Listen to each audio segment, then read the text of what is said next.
how to make video with pictures and music. Now you don't have an actual video, but you just have a photo, pictures and some music that you want to combine and make a video with. For this, I will simply use CapCut, which is one of the best free applications out there.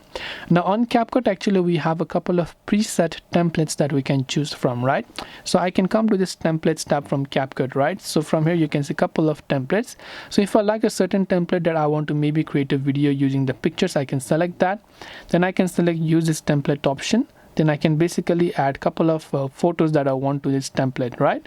So once I've done that, I can tap the next option and you can see it will automatically create the slideshow or the video for me. Now I can add an original audio by tapping on this audio option and selecting any of the audios that I want by tapping on the add sound button as well.